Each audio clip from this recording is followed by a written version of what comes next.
बाबा समझाते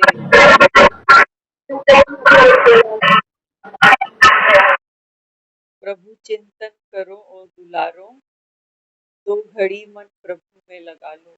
सांस की हर घड़ी कीमती है, व्यर्थ जाने से इनको बचा।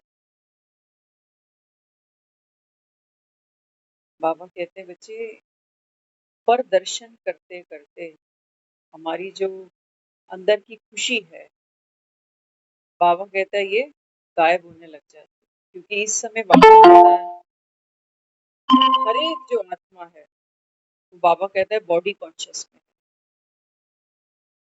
है ना। और हम जो अभी राजयोग की प्रैक्टिस कर रहे हैं, बाबा कहता है इसमें तो हर समय आपको सोल कॉन्शियस पे रहना। उड़ती कला है सोल कॉन्शियस, और बाबा कहता है बॉडी कॉन्शियस क्या है, ये तो बाबा कहता है गिरती कला। संसार की हर आत्मा बाबा कहता है अभी बॉडी कॉन्शियस है। बाबा कहता है जब आप उनको देखते हो, उनकी सोच, उनका बोल, उनका व्यवहार, उनके जीवन के लाइफस्टाइल, दिनचर्या, उनके जीवन के टारगेट्स, तो बाबा कहता है फिर गिरे तो चकनाचूर। क्योंकि मन है ना, मन बाबा कहता है बड़ी जल्दी क्या करता है, प्रभाव में आ जाता है। तो इसलिए बाबा समझाते, बाबा कहते हैं देखो भक्ति वाले भी क्या करते हैं, बाबा कहते हैं शिवलिंग बनाते हैं और उसके ऊपर दूध, फूल, फल, पानी इत्यादि बाबा कहता है चढ़ाते हैं। इतना तो बाबा कहता है ये भक्ति वाले भी समझते हैं कि जो भगवान है वो कभी होकर गया है, तभी शिवरात्रि पे व्रत करते हैं, है ना। लेकिन बाबा कहते हैं ये पूजा किसकी करते हैं, ये तो बाबा कहता है जड़ है। शिवलिंग जो बनाया, बाबा कहता है ये तो जड़ है। और देवी देवताओं को भी कहते हैं हम मानते हैं, पूजते हैं, लेकिन बाबा कहता है देवी देवता भी तो जड़ मूर्तियां हैं सारी। बाबा कहता है क्योंकि संसार सारा बॉडी कॉन्शियस पे है इस समय, तो बाबा कहता है फिर तुमने निराकार को भी लिंग बना दिया। और बाबा कहता है जो देवी देवता थे इन सब की प्रतिमाएं बना दी। जहाँ बाबा कहता है आप खड़े थे, जिस स्तर पर हम खड़े थे बॉडी कॉन्शियस बन के, वैसे ही बाबा कहता है तुमने भगवान को और देवी देवताओं को भी अपने जैसा साकारी मान लिया।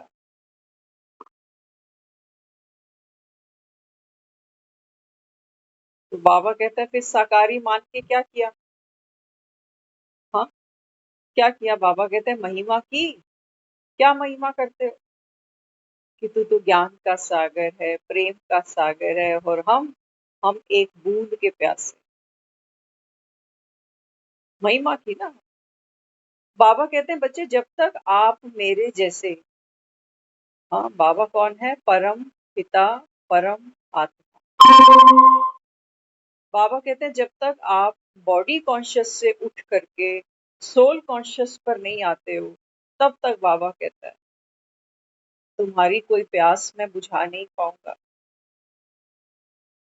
कोई कमी थोड़ी है हमारे पास, धन की कमी है, रिश्तेदारों की कमी है, बच्चे हैं, पोते दोते हैं, हर चीज तो है। लेकिन फिर भी हम क्या कहते हैं कि तू प्यार का सागर और तेरी एक बूंद के प्यासे। हमने भक्ति की, उसकी महिमा की, क्या कहा, पायो जी मैंने नाम रतन धन पायो, वस्तु अमूलक दी मेरे से। बाबा कहते हैं देखो भक्ति में भक्तों ने नाम को क्या माना, नाम रतन धन पायो। रतन माना, रतन किसको कहते हैं, हीरे। बाबा कहते हैं देखो मुझसे राम राम बोलते हैं लेकिन मांगते हैं भगवान के नाम पर, राम के नाम पर दे दे। तो नाम बाबा कहता है रतन सिद्ध नहीं हुआ ना तुम्हारे लिए, जो भक्ति में तुम माला लेके खड़े हो। एक तरफ तो कह रहे हो कि पायो जी मैंने नाम रतन धन पायो, वस्तु अमोलक दी मेरे सतगुरु। बाबा कहता है ना तो कोई यहाँ सतगुरु मिला तुम्हें, ना तो कोई अमोलक वस्तु किसी ने दी, नहीं तो बाबा कहता है नाम को तो रतन मान के बैठे हो। नाम रतन धन पायो। बाबा कहते हैं आपने धन किसको माना? कह तो रहे हो कि राम नाम ये धन है, लेकिन बाबा कहते हैं बच्चे धन, वास्तविक धन कौन सा होता है? वास्तविक धन वो है, बाबा कहता है, जो कभी भी मार्ग में धोखा ना दे। ऐसा धन बाबा कहता है जिसको चोर ना लूट सके। और दुनिया में तो देख लो, आज धन कमा के लाते हैं, घर पे नहीं रख सकते, बैंकों में रखा हुआ है। घर से निकलते हैं, मोटा कैश लेके नहीं निकलते लोग। बाबा कहते हैं बच्चे आपने नाम को धन माना, तो धन कौन सा है? बाबा कहते हैं धन वो होता है, माना मेरे मन का सुख, मेरे मन की शांति। ये तो बाबा कहता है पैसे से नहीं खरीद सकते हो ना, पैसा तो कमाते हो। पैसे से बाबा कहता है तुम साधन अफोर्ड कर लेते हो, मकान बनाते हो। पैसे से बाबा कहता है अच्छा खाते पीते हो, पैसे से अच्छा पहनते हो, लेकिन बाबा कहते हैं बच्चे फिर सुख और शांति के लिए तुमने मंदिर क्यों बना दिए? क्यों तुम्हें लगता है कि कमा कमा के हफ्ते 10 महीने में हमें दान पेटी में भी कुछ ना कुछ डालना चाहिए भगवान के नाम पर? क्या भगवान खाता है?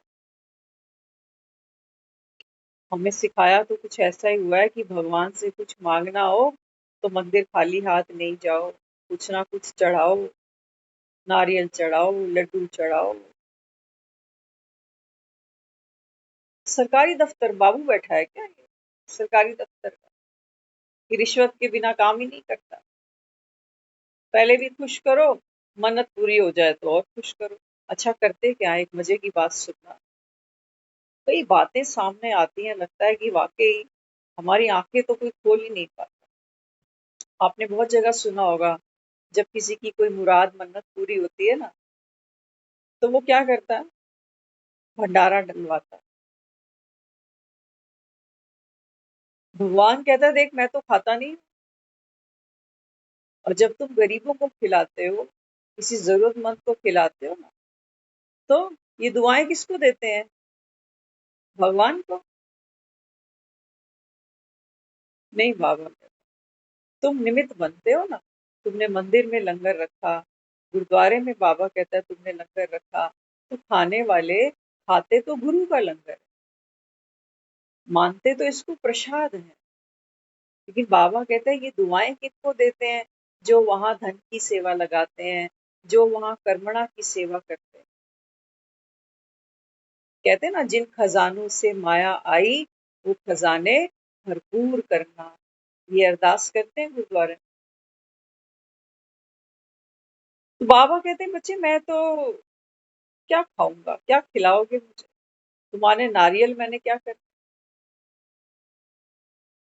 और तुमको रुला कर बाबा कहता है मुझे कोई खुशी थोड़ी मिलती है। तुम सोचते हो जब तक हम भूखे नहीं रहेंगे, व्रत नहीं करेंगे, तब तक तो भगवान सुनेगा भी नहीं। भगवान को रहम ये तभी आएगा जब हम अपनी रोनी सूरत उसके सामने बना के जाएंगे। ये साइकोलॉजी किसकी होती है? भिखारी की। अगर भिखारी आपके सामने अच्छे से कपड़े पहनकर हंसता हुआ आ जाए ना, आप कभी 10 रुपए नहीं देने वाले उसको। क्या कहोगे? कहोगे मुझसे अच्छे कपड़े तो तूने पहने, कह जाते हैं ना कई बार। तो बाबा कहते हैं बच्चे भक्ति में तुमने मेरी महिमा की, पूजा प्रार्थना की, बाबा कहता है वो तो सब जड़ है। मैं थोड़ी बैठा हूँ शिवलिंग के अंदर।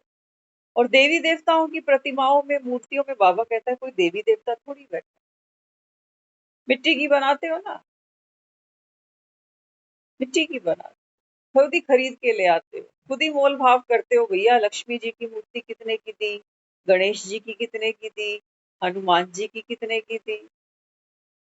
सोचो। हम भगवान को खरीदने जाते हैं और खरीद के जब घर में ले आते हैं ना, तब इसके आगे फिर झोली फैलाते हैं कि मैं तो 500 रुपए का गणेश लेके आया हूँ घर में, अब तू दे मुझे 50 लाख की कोठी दे। अगर ये 500 रुपए का गणेश 50 लाख की कोठी दे सकता, तो वो आदमी इसको बेचता। क्या वो इतना मूर्ख है? लेकिन हम तो पढ़े लिखे मूर्ख है ना। हमें भगवान की जरूरत क्यों है? क्यों है भगवान? हाँ दीदी, कोलकाता में अभी दुर्गा पूजा का चल रहा है धूमधाम। हाँ, कोलकाता में करता हूँ, हाँ। हम भी पूजा करने के लिए आ गए घर में। अ,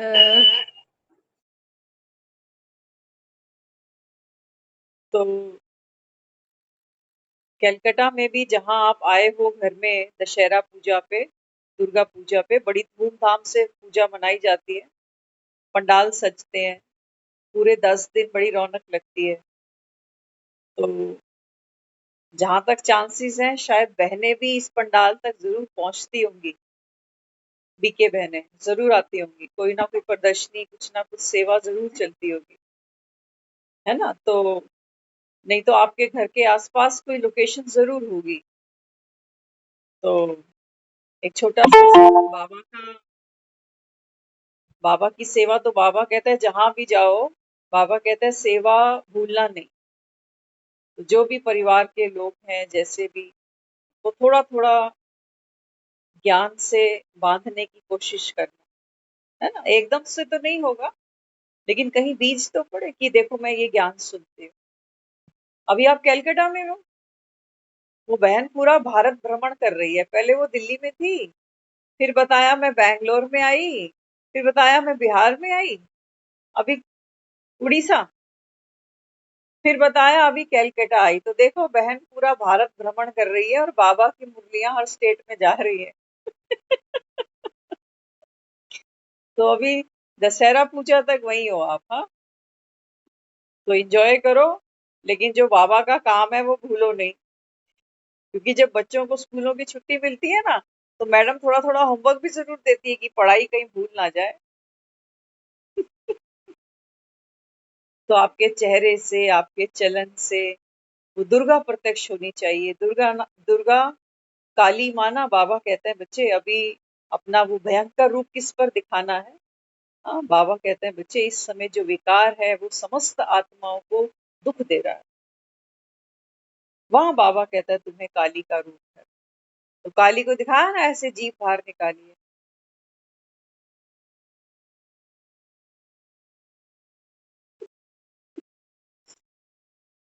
हम तो जब छोटे थे तो ऐसे चिढ़ाते थे लोग, जय काली कलकत्ते वाली, तेरा वचन न जाए खाली।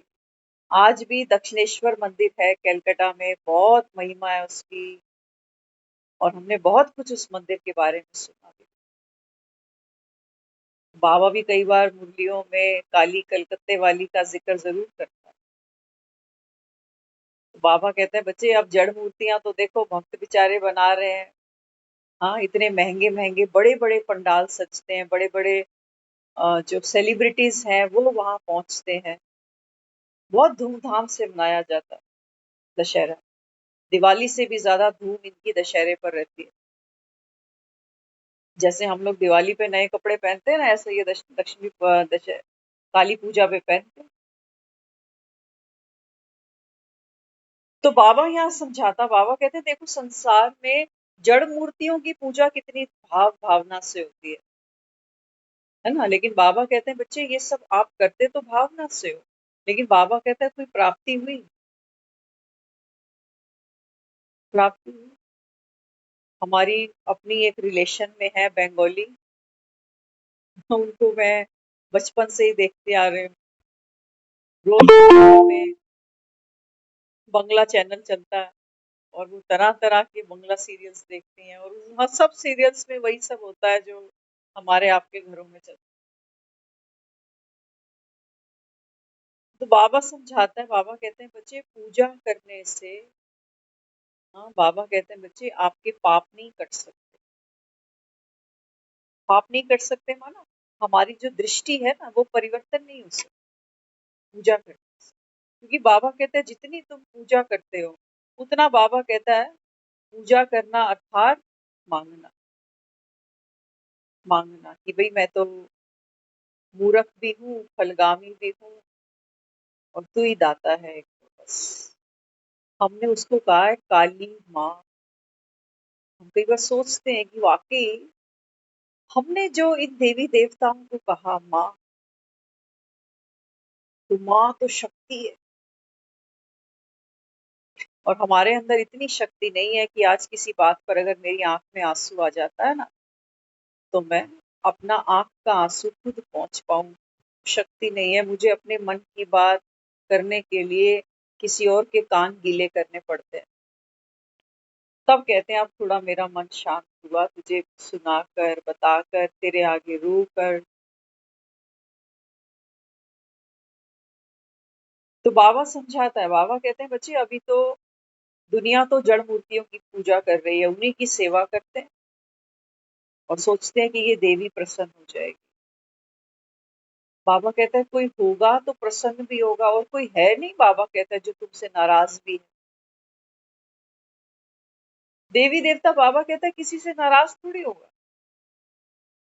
ये तो बाबा कहता है इंसानी फितरत है। कोई पूछता नहीं तो दुखी हो जाते हैं कि फलाने ने तो मुझे पूछा ही नहीं। तो बाबा समझाते, बाबा कहते हैं सिर्फ तुम बच्चे हो जिसके सामने अभी सम्मुख चैतन्य भगवान बैठा है। जब शिव बाबा करते हैं ना तो अंदर वो फीलिंग नहीं आती हमें, लेकिन जब हम भगवान बोलते हैं ना तब हमें लगता है कि हाँ भगवान बैठ पड़ा। तो बाबा कहते हैं बच्चे अभी चैतन्य आप हो और चैतन्य मैं हूँ। अभी बाबा कहते हैं ज्ञान की, प्यार की, समझ की लेन देन अभी हो रही है। भक्त बेचारे मूर्तियों से मांग रहे हैं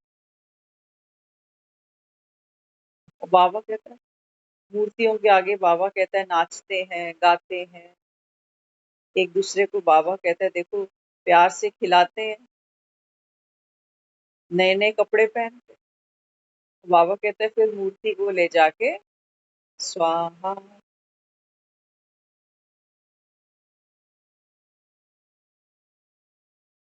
देखने दिखाने में तो सिर्फ रीति रस्में हैं। हमने भी बहुत बार दुर्गा पूजा अटेंड की है दिल्ली में ही, बहुत बार की है, चाइल्डहुड से ही की हुई है। तब इतनी समझ भी नहीं होती थी। इन बाबा कहते हैं बच्चे आप कुछ सीखो। मिट्टी की मूर्त है ना जिसकी जाकर बाबा कहता है तुमने सेवा की, पूजा की, जिसको माँ कहा। आज ढोल बजाते एक दूसरे पे रंग लगाते माँ को जल में प्रवाह कर दिया खुशी खुशी से।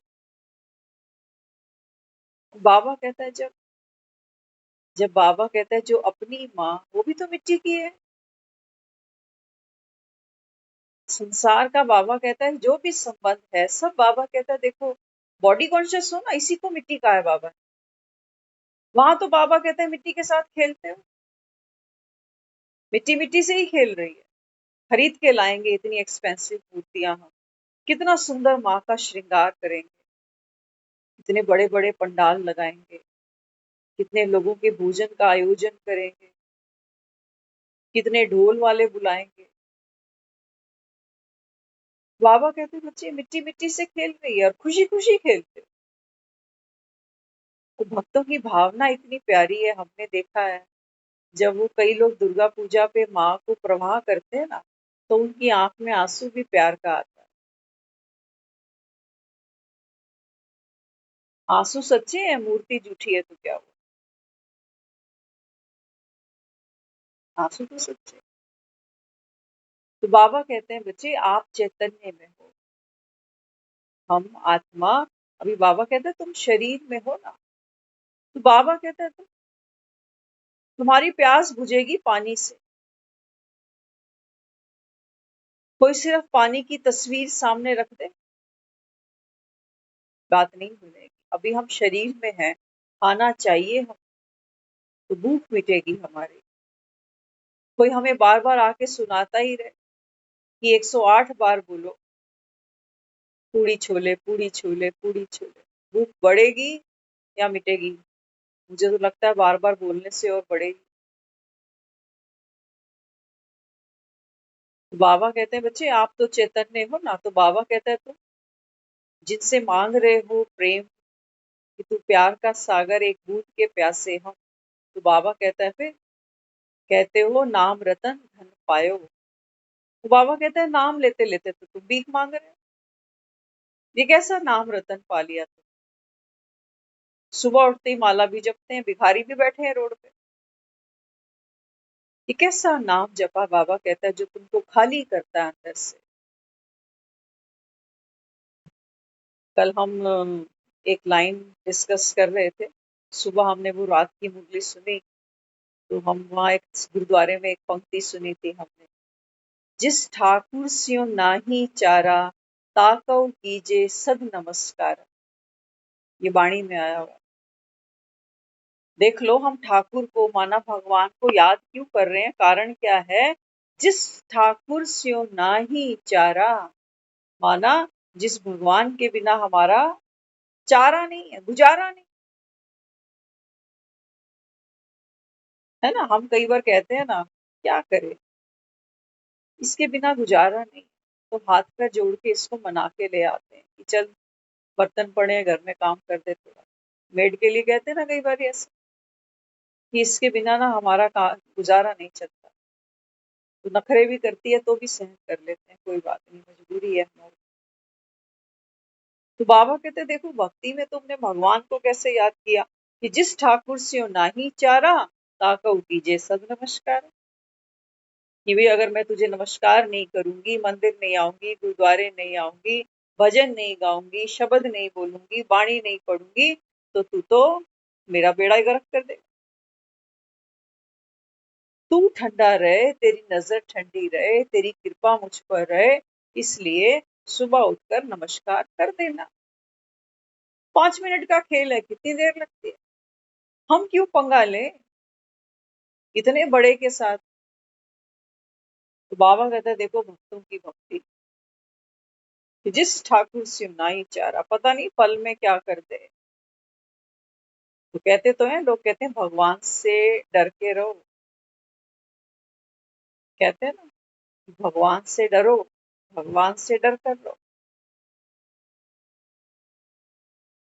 भगवान क्या है? खतरे की निशानी। अगर नाराज हो गया तो अभी टिकट कटा लेगा तुम्हारी, अभी बुला लेगा आजा जल्दी, बहुत दुख दे रहा है दूसरों को। नहीं, बाबा कहता है बच्चे मैं जो हूँ जैसा हूँ मुझे तो कोई जानता ही नहीं। मुझे बाबा कहता है कोई नहीं जानता। बाबा खुद मुरली में कह रहा है मैं कालों का काल हूँ, धर्मराज भी मैं हूँ, तुम्हारा माता पिता भी मैं हूँ, बंधु सखा भी मैं हूँ। विराट रूप देखते हो ना भगवान। बाबा कहते हैं बच्चे मैं ही हूँ, सब कुछ मैं ही हूँ। और भक्ति में हमने फिर क्या कहा कि भगवान तो सर्वव्यापी है, मारने वाला भी है, जिलाने वाला भी है, बचाने वाला भी है।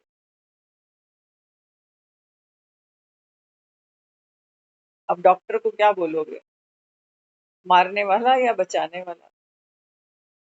ऑपरेशन ठीक कर दे तो कहेंगे डॉक्टर तो भगवान होता है, और अगर कोई हॉस्पिटल से अपने पाँव पे चलकर नहीं आता तो कहते हैं डॉक्टर भी कसाई है।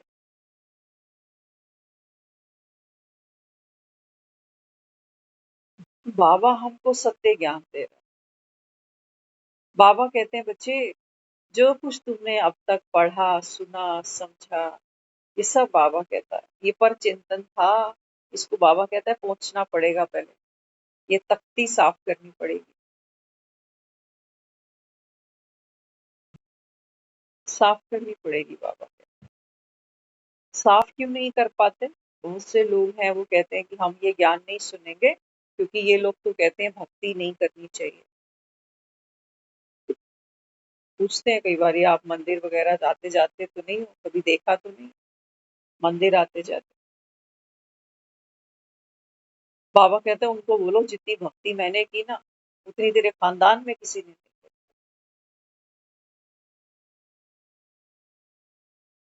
लेकिन हाँ, बोलना प्यार से, बोलना प्यार से।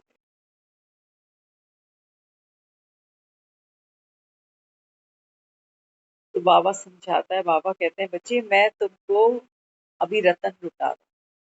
दुनिया सिर्फ भजन गा रही है कि पायो जी मैंने नाम रतन धन पायो। पाने का भी बाबा कहता है एक समय है, एक विधि है। भगवान को किसने पाया? बाबा कहता है आज तक बताओ जरा, कोई नाम तो गिनाओ मुझे जो कह दे कि हमने भगवान पा लिया। किसने पाया भगवान? बाबा कहता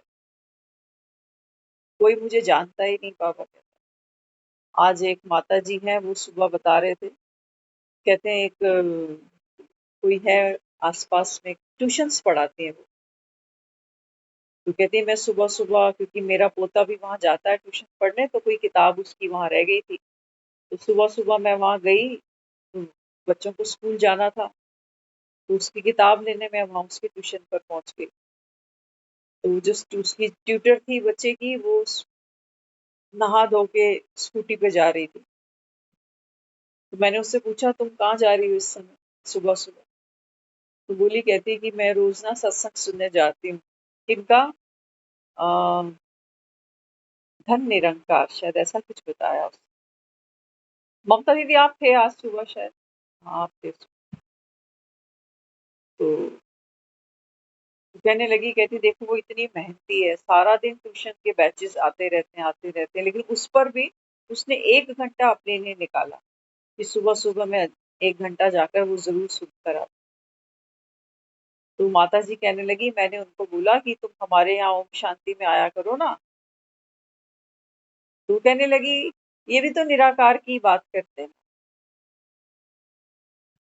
जहां वो जाती है सत्संग पे, वो कहने लगी वो भी तो निराकार को ही मानते हैं, धन तू निरंकार, ऐसा कुछ।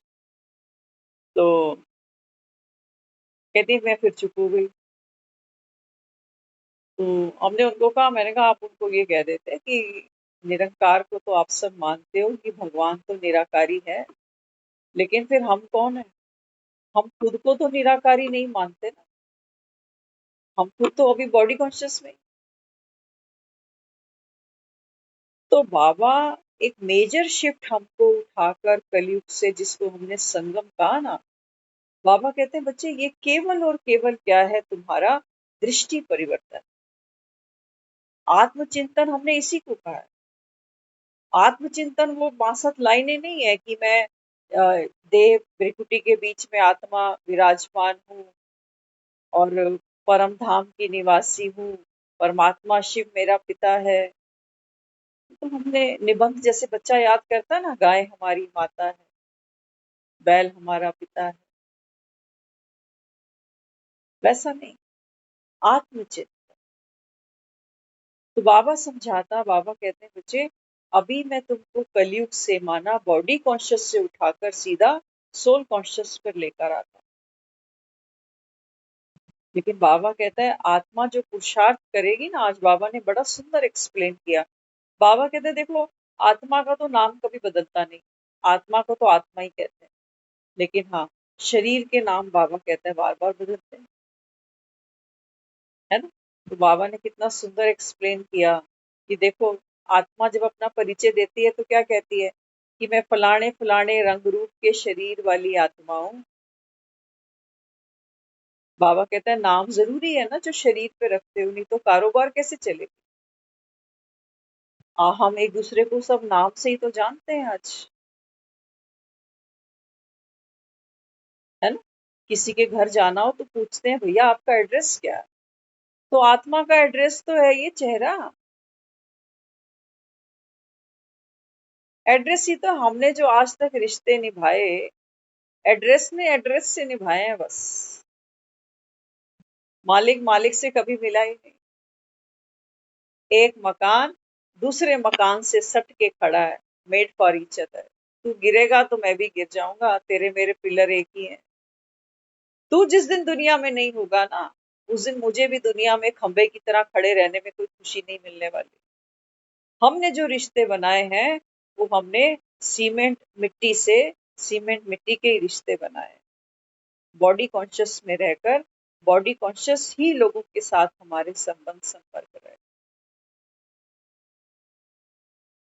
जो शरीर को हम रो रहे हैं ना, ये एड्रेस को ही रो रहे हैं। अर्थी पे लिटाते हैं ना शरीर, तो शरीर को दुनिया रो रही है कि भाई ये जो कोठी थी, आज तो ये भूत बंगला रह गई, अब बदबू आ रही है इसके अंदर से। कौन रहता था इसके अंदर जो अपना घर छोड़ के चल पड़ा। तो बाबा कहते हैं तुम देह को ही रोते हो। इसी को बाबा ने कहा जड़, जड़ बाबा। तो बाबा कहते हैं बच्चे आत्मा कोई जड़ थोड़ी, आत्मा तो चेतन है। आत्मा तो चैतन्य है ना। बाबा कहता है इसलिए मरे हुए आदमी के साथ बैठेंगे थोड़ी सी देर, डर लगता है ना। कोई डेड बॉडी पड़ी हो और हमें कोई बोल दे अकेले यहाँ बैठ जा, आधे घंटे के लिए बैठेंगे? जिंदा आदमी तो हो सकता है कुछ गलत बात कह दे, गलत इंटेंशन से देख ले, लेकिन मुर्दा तो बेचारा कुछ भी नहीं करने वाला। लेकिन हमें मुर्दे से डर लग रहा है, जिंदों से तो निपट लेंगे हम। तो क्यों डर लगा बाबा? इसी मिट्टी को तो बाबा कहता है सारा जीवन प्यार किया तुमने, अपना माना तुमने। देखो बाबा कहता है अंत में फिर इसके साथ किसकी प्रीत प्यार है? किसी की भी नहीं। डेड बॉडी उठा के ले जाते हैं घर से, देखते होंगे कैसे वो धुलाई करते हैं फर्श। बाबा तो कहता है बच्चे देख, जिस घर के लिए पूरा जीवन मरता खपता रहा कि मकान बड़ा बना लूं, बच्चे परिवार बड़ा हो रहा है ना, जाने वाला तो बेचारा देखो पूरा जीवन इसी मकान में ही लगा गया। मकान कैसा बनेगा, कमरा कहाँ होगा, रसोई कहाँ होगी, सीढ़ी कहाँ बनाएंगे। हाँ, और बाबा कहता है देख जाने के बाद तेरे आत्मा तन से निकलते ही बाबा कहता है देख, देख तमाशा अब लकड़ी का। तो बाबा यहाँ समझाते, बाबा कहता है भक्तों को कहो कि हमारी जो भक्ति थी ना, हमारी भक्ति का समय पूरा हो गया। भक्ति का मार्ग हमने तय कर दिया, अब हम आगे ज्ञान मार्ग पे चल पड़े। और जब ये ज्ञान मार्ग खत्म होगा तो आगे क्या मिलेगा? अब घर जाना। बाबा कहते हैं बच्चे ज्ञान मार्ग पे चलना माना अपनी अर्थी अपने कंधे पे उठा के चलना। न हम किसी के न कोई हमारा। अगर मुंह में बैठकर ये सुनेंगे ना, अगर देह भान में हम मुरली सुनेंगे तो अंदर दर्द होगा कि ये बच्चे मेरे, मेरे बिना और मैं इनके बिना। तो देह भान में अगर मुरली सुनेंगे तो मुरली जैसा कोई दर्द नहीं हुआ।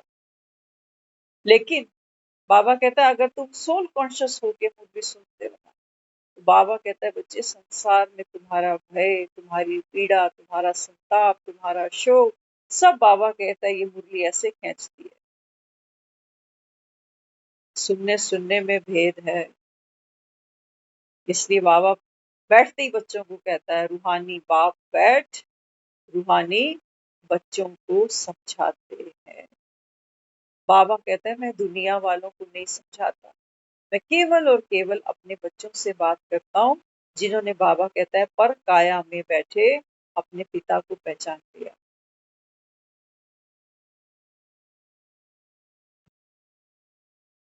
तो बाबा कहते हैं बच्चे अभी क्या करना पड़ेगा? अब बाबा कहते हैं बच्चे अब घर जाने की तैयारी करनी है। कैसे? खुशी खुशी। जैसे वो काली पूजा करते हैं, सेलिब्रेशन होती है, जबरदस्त सेलिब्रेशन होती है। काली भी जब अपने घर जा रही है, सागर में डुबो देते हैं। बाबा कहते हैं तुमको भी बस अब सागर में ही मिलना। तुम्हारा बाप भी तो सागर बैठा है, प्रेम का सागर, ज्ञान का सागर, गुण शक्तियों का सागर। तो बाबा कहता है जब तुम मुझ में मिलते हो, तो बाबा कहता है इससे बड़ा कोई सेलिब्रेशन है नहीं दुनिया में। सबसे बड़ी सेलिब्रेशन है ये संसार। लोग मनाते हैं ना, कहते हैं शादी को 25 साल हो गए, 50 हो गए, 75 हो गए। इन्हें तो पारितोषिक देने चाहिए कि भैया आज के टाइम में तुमने 25 साल निभा ली। इन्हें पारितोषिक देने चाहिए। 50 साल निभा ली।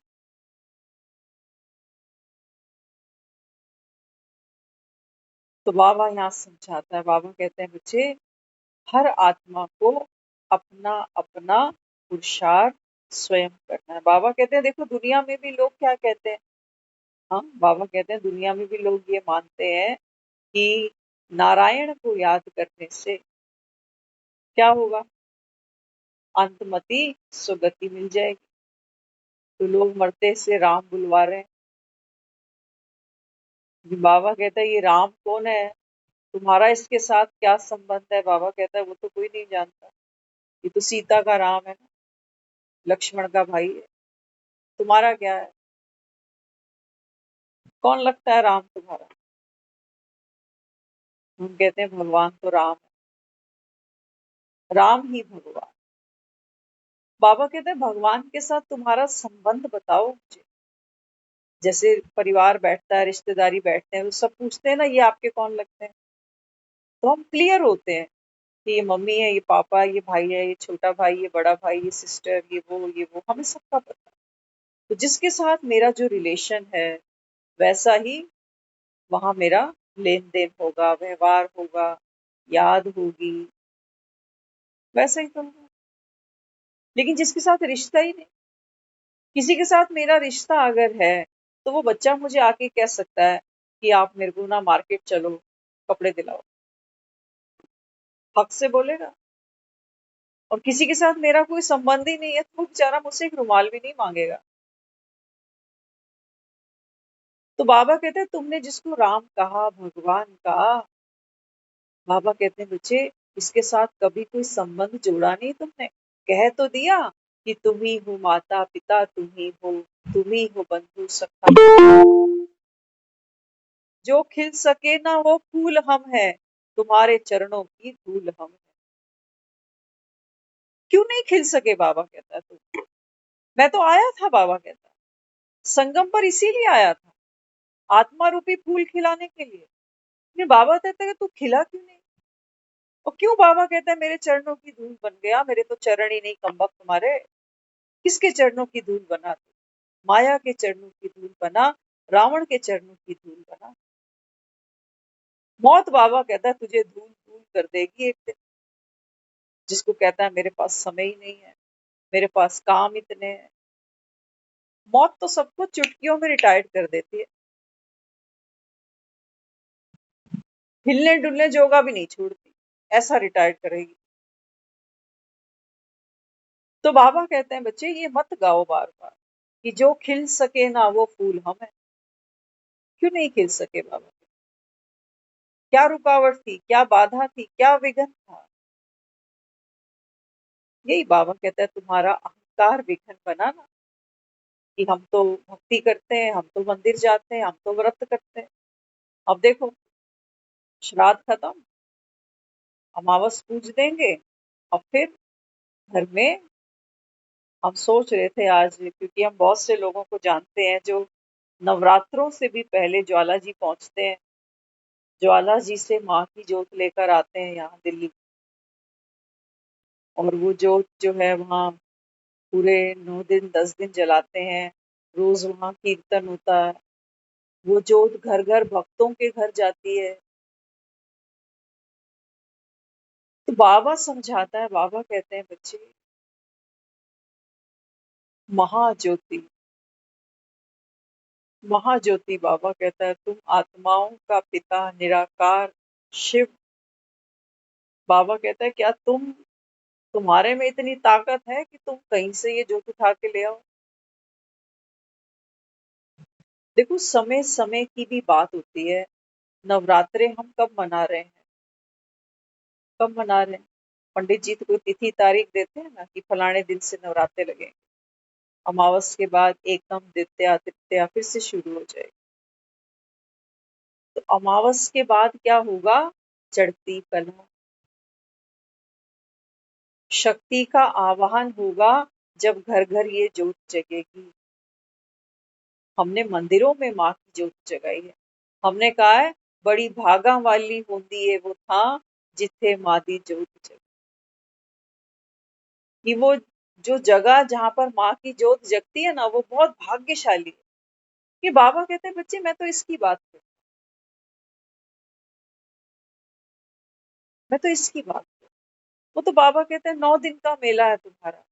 नव रात्रि, ध्यान से सुनना। नव का मतलब 9 नहीं है। हमने तो नवराते माना, 9 राते। बाबा कहते हैं नव माना नूतन, नवीनता। बाबा कहते हैं हम नए नए संस्कार, नई दृष्टि, नई वृत्ति। सोल कॉन्शियस को छोड़ो, बाबा कहता है अब ये पितर मने ना। पितर क्यों मनाए? क्योंकि बॉडी छूट गई ना इनकी। सोल कॉन्शियस बन गए ना, बॉडी कॉन्शियस निकल गया अभी। हमने पितर किनको कहा है? जिन्होंने शरीर छोड़ दिए। बाबा कहते हैं बच्चे ये 15 दिन तुम्हारा पुरुषार्थ क्या था? अशरीरी बनने का। अब बाबा कहते हैं बच्चे सोल कॉन्शियस बन के, अब बाबा कहता है अष्ट शक्तियों का अपने अंदर आवाहन करो। गुणों की, दुआओं की खेतरी बीजो। ये बाबा कहते हैं संगम पर तुम्हारा पुरुषार्थ है। दुनिया साल में 2 बार खेतरी बीज बैठती है। और खुद ही जब खेतरी होती है ना, तो देख देख के बड़े खुश होते हैं। कहते हैं हाँ, माता रानी ने कितने अच्छे दर्शन दिए। और खुद ही वो खेतरी उठाकर फिर क्या करते हैं? पेड़ों के नीचे छोड़ आते हैं। बाबा कहते हैं भक्त तो खेल पाल करेंगे, जल्दी भरोसा नहीं करेंगे। भक्ति, बाबा कहता है बच्चे, जब जिसकी पूरी हो, जिसने जितनी भक्ति की होगी, उसी आधार पर बाबा कहता है वो ज्ञान भी तय करेगा, ज्ञान मार्ग भी तय करेगा। अगर भक्ति, बाबा कहता है बहुत कम की है, तो भावना ही नहीं है भगवान के अंदर उसकी, नहीं है ना। फिर तो बाबा कहता है जब वो भक्ति में ही मेरी चर्चा नहीं सुनना चाह रहा, तो ज्ञान में तो बाबा कहता है सब कुछ छोड़ना पड़ता है। अहंकार छूटा, सब छूट गया। देह का अभिमान छोड़ दिया, बाबा कहता है बाकी क्या रहा? सब कुछ तो छूट गया। क्रोध भी छूट गया, मोह भी छूट गया, लोभ भी छूट गया। मरता तो सब छूट जाता है। ये बाबा कहते हैं बच्चे वो तो मृत्यु कराती है। आत्मा अपनी वासनाओं से मुक्त नहीं हुई है, बंधनों से मुक्त नहीं हुई है। वो फिर से एक नया शरीर ढूंढेगी। बाबा कहता है मुरली में, बाबा कहता है जो कलयुग में मरेंगे ना, कि बाबा कहता है फिर कलयुग में ही जन्म लेंगे। और तुम, बाबा कहता है, तुम जो पुरुषार्थ कर रहे हो, बाबा कहता है अब तुम कलयुग में नहीं मरने वाले। हम बाबा कह रहे हैं ना बच्चे, तुम एक की याद, अंत में केवल एक बाप की याद। तो बाबा कहता है ये तो क्या है, कलयुग से तो आत्मा कब की बाहर आ गई, अब तो फरिश्ता बन के जा रही है। कि तुम तो, बाबा कहता है बच्चे, कलयुग से निकल के स्वर्ग में जन्म ले। कृष्ण को यही तो दिखाया कि जेल में जन्म हुआ है। देखो, बाबा कहता है ये कलयुग भी तो जेल के समान है। हर आत्मा, बाबा कहता है देखो कितना कड़ा पहरा है, क्रोध का, लोभ का, अहंकार का। बाबा कहता है जेल में तो सब जन्मते हैं, लेकिन बाबा कहते हैं कोई होते हैं जो एक बाप पर भरोसा करते हैं, और बाबा कहता है बालक सो मालिक बन जाते हैं। दिखाया ना, छोटा सा कृष्ण है, बाप ने सर पे उठाया, जमुना पार करा दी रात रात में। बाबा कहता है ये वही कलयुग की रात है, मेरे बालक बन जाओ, सर पे उठा के ले जाऊंगा मालिक बनाकर। छोटी बात है? छोटी बात लगती है? सोचो, भगवान के सर पे जो चढ़ जाए। हम तो अपने बच्चों को कहते हैं ना, आपने बहुत सर चढ़ा रखा है इसको। सर चढ़ा के क्या किया है हमने, इनका सत्यानाश किया है बस। कहते हैं ये बहुत बिगड़ गया है, रात रात यार दोस्तों में रहता है, कितना पैसा कहाँ उड़ाता है पता नहीं, पढ़ाई पढ़ता नहीं।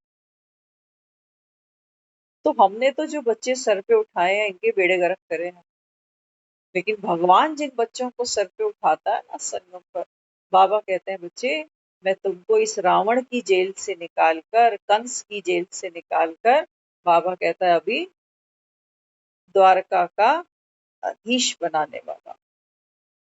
कहते हो ना द्वारका पानी में चली गई, नहीं बाबा कहता है समय के चक्र में, बाबा कहता है ये नीचे चली गई। अब बाबा कहता है समय फिर से पहिया घूम रहा है। तो बाबा कहता है कलयुग के बाद अब फिर सतयुग आने वाला है, तो द्वारका फिर से निकल आएगी। तो तुम देखो बाबा कहता है तुम्हें क्या करना है, पंडालों में जाना है, ढोलों पे नाचना है, भंगड़े डालने हैं जो दुनिया कर रही है। लेकिन बाबा कहता है बच्चे वहां आत्मा शक्तिशाली नहीं बनती है, आत्मा किसी भी तृप्ति का, संतुष्टि का अनुभव नहीं करती। आप करके देख लेना, हम जब बाजारों में घूमते हैं, एक दूसरे से मिलते हैं, हमारी नजर अपने कपड़े पे नहीं होती, हमारी नजर दूसरे के कपड़े पे होती है। आंखें, आंखें प्यासी, दूसरे के गले का हार देखेंगे, उसने कानों में क्या पहना है वो देखेंगे। और बाबा कहते हैं बच्चे यहाँ संगम पर तुम्हारा पुरुषार्थ क्या है, नयनम मधुरम, अधरम मधुरम, कर्णम मधुरम, हस्तम मधुरम, चरणम मधुरम। बाबा कहते हैं बच्चे बिना ज्ञान के ये मधुर नहीं होंगे, सहज नहीं होंगे।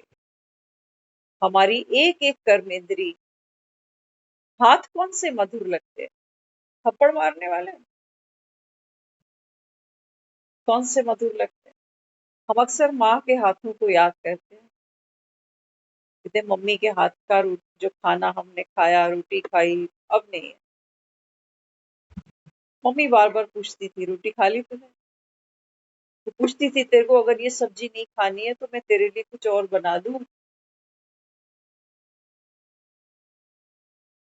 तो माँ के हाथ बड़े प्यारे लगे, क्यों, माँ की दृष्टि बड़ी प्यारी लगी। माँ को कहेंगे ना मम्मी एक रोटी हो, तो एक नहीं वो दो लेके आती, उसको शायद गिनती भूल गई। है ना। लेकिन वो पार्ट माँ ने कौन सा खेला, हद का खेला। किसी और के बच्चे को वो ऐसे प्यार से रोटी नहीं खिला पाएगी, खिला पाएगी। हम अपने बच्चों को जो खाना खिला रहे हैं, कभी कोई और बाहर से बच्चा आ जाता है, रिश्तेदारी का, यार दोस्ती का, 5-7 दिन रहता है, कहता है अब ये कब जाएगा, पूछ इससे कब जाएगा ये।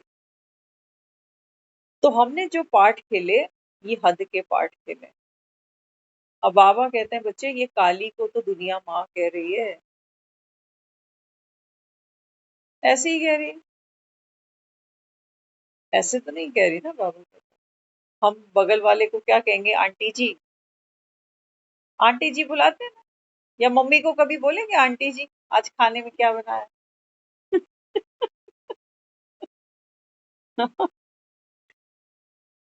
तो बाबा कहते हैं बच्चे अभी भाग्यशाली हो, क्योंकि बाबा कहता है आपने एक ऐसे पिता को पहचाना है, जैसे आत्मा बाबा कहता है दिखाई नहीं देती, ऐसे बाबा कहता है बच्चे तुम्हारा पिता परम आत्मा भी, बाबा कहता है कभी साकार में नहीं आता।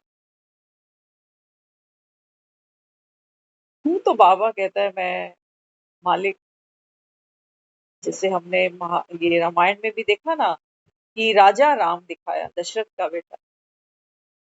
लेकिन जब ये वन वन भटका है, वन वन भटका ना, सुग्रीव को मिला, बाली को मिला, हनुमान को मिला, जामवंत को मिला, अहिल्या को मिला, शबरी को मिला, तो बनवासी बनकर मिला है ये। बाबा कहते हैं बच्चे ये रावण का राज्य है, मैं बाबा कहता है कोई राम राज्य थोड़ी है जो बाबा कहता है मैं घुस जाऊं। मुझे भी बाबा कहता है भेष बदलना पड़ता है। आजकल पुलिस वाले भी सिविल में घूमते हैं चोर पकड़ने के लिए। तो बाबा कहते हैं बच्चे मैं भी पर काया में प्रवेश करता हूँ। इसी को बाबा कहता है तुमने कहा है भाग्यशाली रथ, कि अर्जुन के रथ के ऊपर चढ़कर कृष्ण गीता का उपदेश सुनाते हैं। क्या कहते हैं, सिर्फ अर्जुन ही है क्या जिसको प्रॉपर्टी चाहिए? बाबा कहते हैं बच्चे ये महाभारत तो घर घर में है, आज भी भाई भाई हिस्से बांटते हैं, और आज तो थोड़ा और अलग तरीके से बांटते हैं। कैसे कैसे बांटते हैं? हाँ, बाबा कहते हैं बच्चे आज घर घर में क्या है, 10 विकारों का रावण बैठा है, बढ़ता ही जा रहा है। हर साल बाबा कहता है तुम एफएजी जलाते हो, रावण की पुतले फूकते हो, लेकिन बाबा कहता है ये रावण ऐसे मरते नहीं है। जब तक बाबा कहता है मैं तुमको अमृत नहीं बताता, दिखाया ना रावण को तीर कहाँ मारा, कहते हैं नाभि में। घर का भेदी लंका ढाए। तो बाबा कहते बच्चे दुखी तो तुम सब हो, लेकिन बाबा कहता है ये विकारों का रावण कैसे गिरे। अब हम सोचेंगे कि हम विकारों से तो दुखी नहीं, विकारों को तो हमने पावर ही माना, गुस्सा आता है 2 मिनट में काम करा लेते हैं किसी से।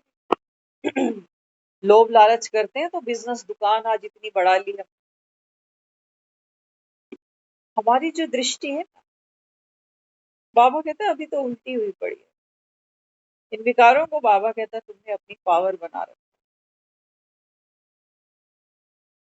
तो बाबा यहाँ समझाता है, बाबा कहते हैं बच्चे आत्मा रूपी जो हीरा है ना, बाबा कहता है ये विकारों को बाबा कहता है पूर्ण करने में, ये मेरा मोह, मोह कभी मरा, बढ़ता ही जाता है, बढ़ता ही पहले बच्चे फिर बच्चों के बच्चे, बढ़ रहा है या कम हो रहा है? सच बताना।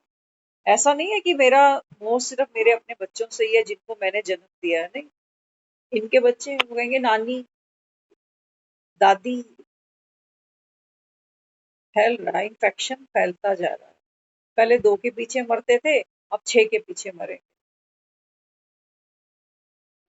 पहले सिर्फ अपने घर की चिंता थी कि मेरी पति से अच्छी निभ जाए, अब ये भी टेंशन साथ लेंगे कि बेटी की भी जवाई से निभ जाए।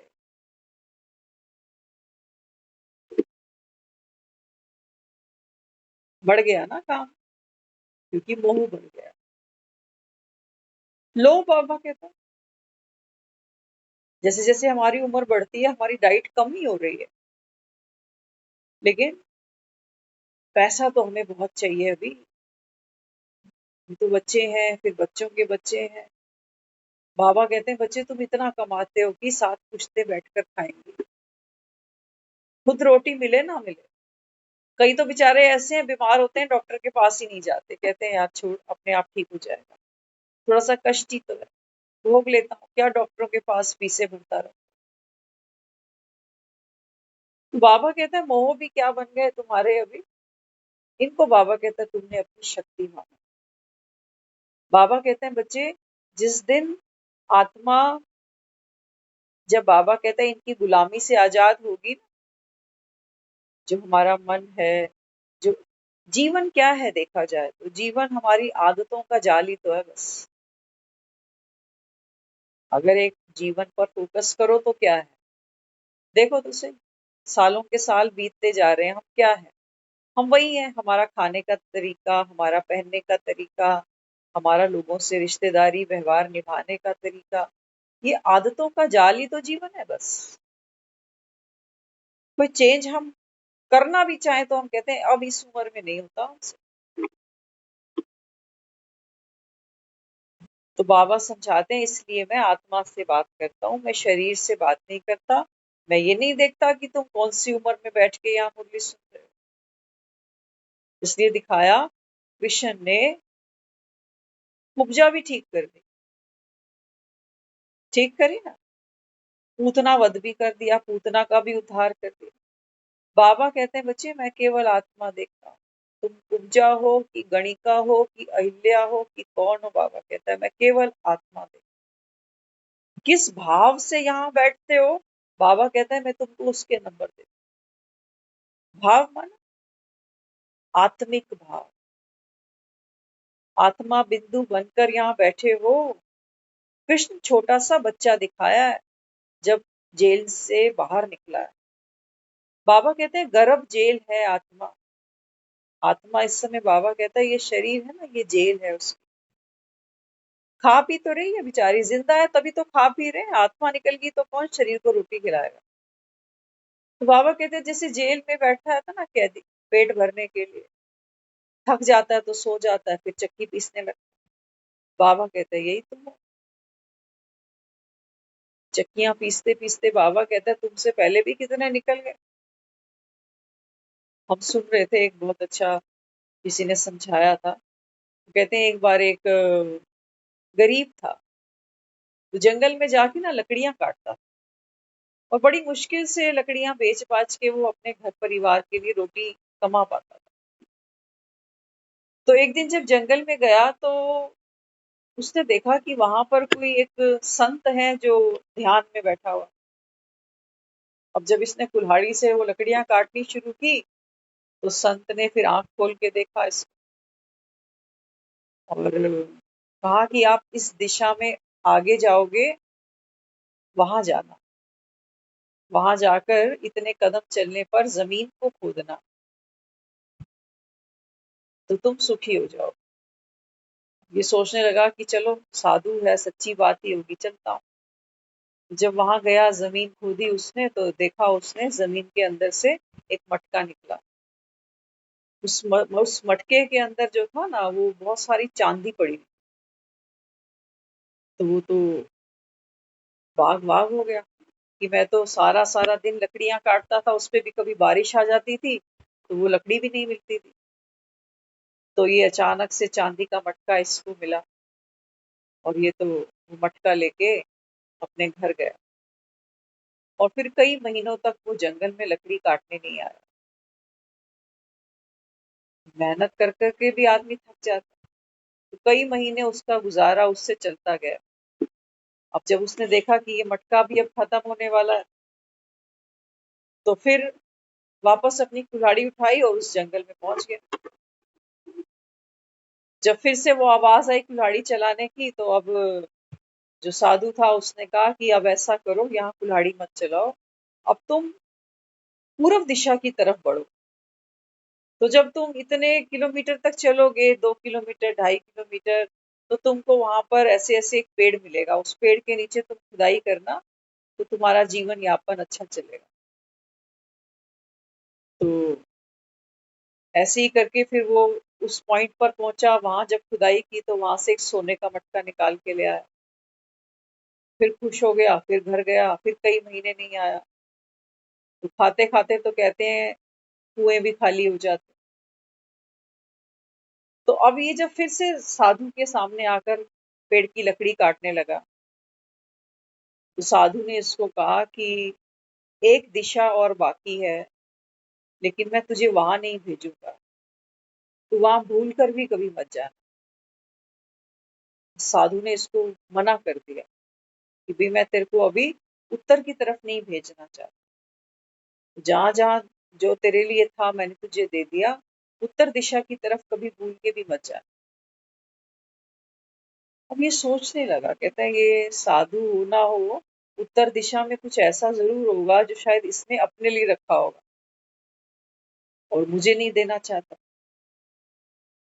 लेकिन फिर भी ये उत्तर दिशा की तरफ गया गया, चलते चलते चलते चलते इसने क्या देखा?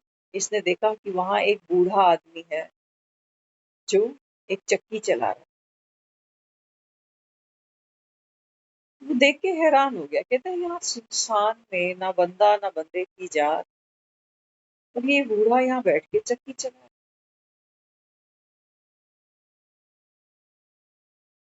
तो जब उसके नजदीक पहुंचा ना तो उससे बात करने का विचार आया इसको कि पूछता हूँ उससे कि ये चक्की में क्या पीस तो जब उसके पास गया, उससे कहने लगा भाई सुनो, तो उसने सहज ही बोला, कहते हैं अच्छा मैं सुनता हूँ, पहले तुम ये चक्की पकड़ो पहले। तो चक्की का जो हैंडल था ना, वो उसने इसको पकड़ा दिया और अब हंसने लगा चक्की छोड़ के, बहुत संतुष्टता के साथ, बहुत रिलैक्स होके वो हंसा। तो कहने लगा हंस क्यों रहा, और तू यहाँ अकेला चक्की। तो कहता आज मैं मुक्त हो गया। मैं मुक्त हो गया, कहता हाँ। कहता तूने भी दो मटके उठाए होंगे ना, एक चांदी का फिर एक सोने का, और साधु ने तुझे भी मना किया होगा कि इस दिशा में मत आ। कहता हाँ मेरे साथ भी यही सब हुआ है, पहले मैंने चांदी का मटका उठाया फिर सोने का, और साधु ने मुझे इसी दिशा में आने से मना किया। कहता यही गलती तो मैंने की थी आज से 25-30 साल पहले, जब मैं यहाँ आया। तो कहते हैं साधु ने मुझे भी कहा था कि तू इस दिशा में मत जाना। कहते जब मैं यहाँ आया तो मैंने लोभ लालच की, देखा यहाँ एक चक्की पड़ी, लालच के वश जब मैंने जैसे ही ये चक्की को छुआ, तो ये चक्की बस तब से चलाता ही जा रहा हूँ। और जब ये चक्की चली तो आवाज आई कि जब तक यहाँ कोई अपने पांव से चलकर नहीं पहुंचेगा तब तक तू मुक्त नहीं होने वाला। क्योंकि मुझे मुक्त करने के लिए कौन चाहिए था मुझसे बड़ा लोभी। मैं तो लोभ के वश आया ना, तो मुझसे भी बड़ा जो लोभी होगा, जब वो इस चक्की को चलाएगा तब तू मुक्त होएगा। चक्की छूटनी नहीं चाहिए। तो बाबा भी हमें यही समझाता है। बाबा कहते हैं बच्चे ये जो तुम गृहस्थ की चक्कियां चला रहे हो ना, ये चक्की कभी रुकती नहीं है। हमारी माँ चली गई, इमीडिएट ये चक्की हमने चलानी शुरू करी है, ये रुकी नहीं है। दो पाटन के बीच में साबुत बचा न। बाबा कहते हैं बच्चे चक्की चक्की में भी भेद है। जो दाने किल्ली से लगे रहेंगे, बाबा कहता है वो साबुत बच भी सकते।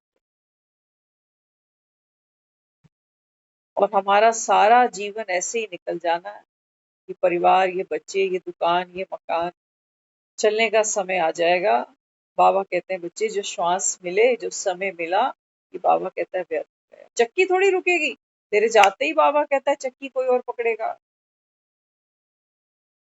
क्योंकि पेट सबको दिया है ना उसने, तो पेट तो भरना पड़ेगा, कमाना भी पड़ेगा, पकाना भी पड़ेगा। तो इसलिए बाबा हमको यहाँ समझाता। बाबा कहते हैं बच्चे अभी ये चलती चक्की देखकर दिया कबीरा रोए। कोई बाबा कहता है विरले होते हैं जो इन चक्कियों को देखकर कभी रोते भी हैं कि भगवान क्या ऐसे ही जीवन निकल जाएगा बगैर तुझसे मिले, बगैर मुक्ति पाए, ऐसे ही रोते जाएंगे। कभी देह की बीमारियों को, कभी घर की परेशानियों को, कभी धन को, कभी इसको, कभी उसको। बस इसीलिए हमारा ये मनुष्य चोला हमको मिला था, भगवान क्या। लेकिन बाबा कहते हैं नहीं बच्चे, अभी चैतन्य आकर बैठा हूं तेरे सामने। अब बाबा कहते हैं बच्चे ये जो गृहस्थी की चक्की है ना, बाबा कहता है मोह को त्याग दो, लोभ को त्याग दो, अहंकार को त्याग दो। अब बाबा कहता है बच्चे ये गृहस्थ क्या बन जाएगा, आश्रम बन जाएगा।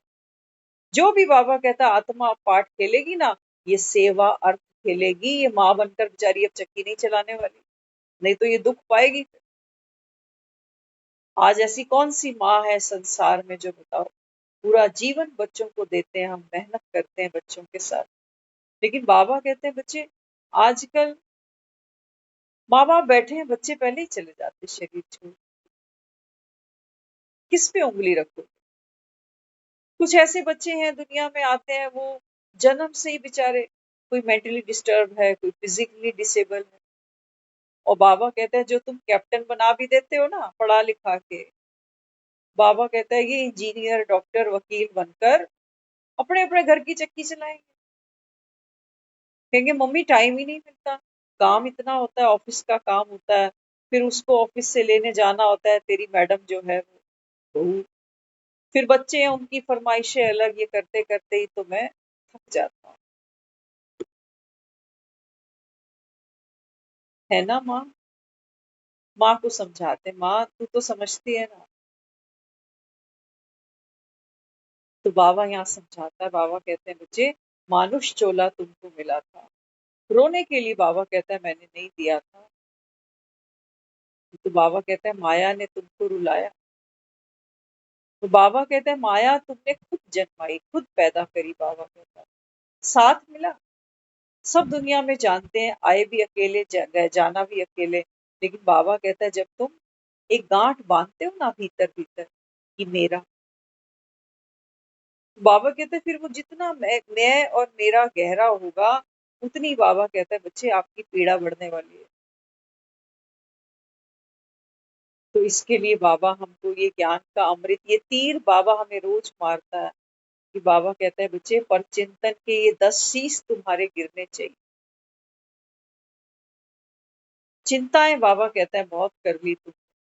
अब बाबा कहता है आत्मचिंतन और प्रभु चिंतन करने का ये समय आ गया। तो बाबा कहता है जो जितना चिंतन करेंगे अपनी घोट, तो बाबा कहता है नशा चाहिए। अपने पेट की रोटी हमें खुद पचानी पड़ती है। तो बाबा भी समझाता, बाबा कहते हैं बच्चे इस समय ये संगम का समय है, सृष्टि के महापरिवर्तन का समय। बाबा कहते हैं दुनिया ये सोचती है प्रलय आएगी, लेकिन बाबा कहता है प्रलय नहीं आती, परिवर्तन, महापरिवर्तन होता है। बाबा कहता है दुनिया ये सोचती है कि शंकर की तीसरी आंख खुलेगी, लेकिन बाबा कहता है बच्चे शंकर की तीसरी आंख खुलेगी किसकी डायरेक्शन पर? ये ब्रह्मा विष्णु शंकर, बाबा कहता है ये कौन है? त्रिमूर्ति शिव। बाबा कहते हैं मैं थोड़ी शंकर को डायरेक्शन दूंगा कि तू तीसरी आंख खोल और दुनिया खत्म हो जाए। बाबा कहता है देवता तो कभी हिंसा नहीं करते। देवता तो बाबा कहता है कभी हिंसा नहीं करते। एक तरफ बाबा कहते हैं तुम मरते को कह रहे हो राम बोल, और दूसरी तरफ कह रहे हो कि राम ने ही ले लिया। कैसी खिचड़ी पकाई बाबा। एक तरफ बाबा कहते हैं मरते को कह रहे हो राम बोलो राम बोलो राम बोलो, दूसरी तरफ कह रहे हो भगवान ने ले लिया।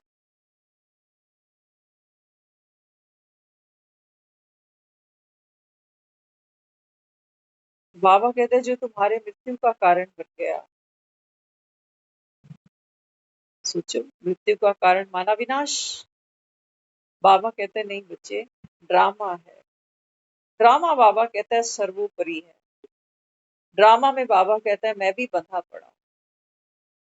तो हर आत्मा बाबा कहता है सतो प्रधान, रजो प्रधान, तमो प्रधान, तीनों स्टेजेस को बाबा कहता है हर आत्मा पास करती ही करती है।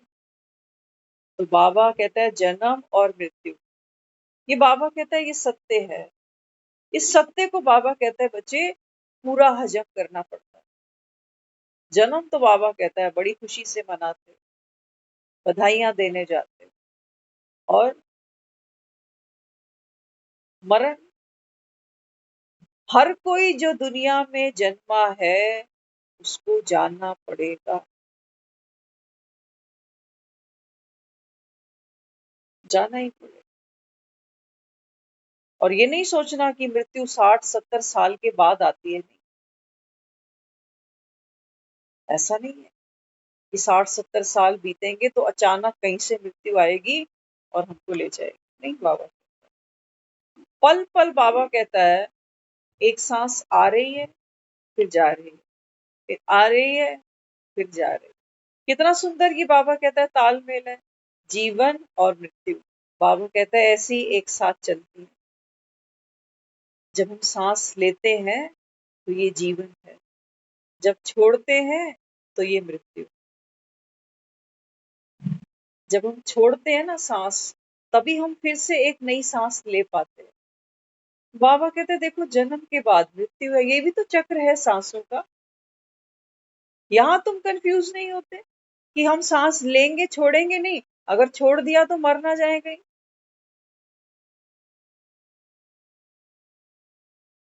सांस देखो ना, सांस कैसे चल रही है हमारी। हम सांस लेते हैं तुरंत छोड़ते हैं। जो ऑक्सीजन हमें बाहर मिल रही है, ये जब हम अंदर लेते हैं ना, तो ये अंदर जब ट्रेवल करती है शरीर में, तो ये ऑक्सीजन सप्लाई देती है पूरी बॉडी में, और इस यही सांस फिर बाहर निकलती है। समझना, एयर तो बाहर जो है ना, वायुमंडल में जो हवा है, वो एयर नाक के थ्रू जब मैं अंदर सांस लेता हूँ, तो वो हवा अंदर जब जाती है तो वो ऑक्सीजन दे रही है पूरे बॉडी पार्ट्स को, ब्लड को, हर ऑर्गन को ऑक्सीजन मिल रही है। और जब वो पूरा घूम लेती है शरीर में, देखो सेकंड्स में घूमती है, कोई ऐसा नहीं कि बहुत लंबा समय लगेगा। तो वही एयर फिर गंदी होकर, ये जो हमारा नाक है ना, नाक में आपने देखा होगा अंदर की तरफ कुछ कुछ बाल होते हैं। भगवान ने हर जो चीज बनाई है ना, बहुत कारण से बनाई है। तो ये जो बाल होते हैं ना नाक के अंदर, ये उस एयर को फिल्टर करते हैं। तो हम जब ऑक्सीजन अंदर ले रहे हैं, तो वही ऑक्सीजन फिर कार्बन डाइऑक्साइड बन के बाहर फेंक देते हैं। तो बाबा कहते हैं देखो, जन्म और मृत्यु तो ऐसे ही साथ साथ चल रहे हैं। और तुम्हें ये लगता है कि 60-70 साल का हो गया, 80 का हो गया, आज मृत्यु आई। नहीं, बाबा कहता है बहुत दूर नहीं है ये। इसलिए बाबा कहते हैं मृत्यु को दूर नहीं देखना।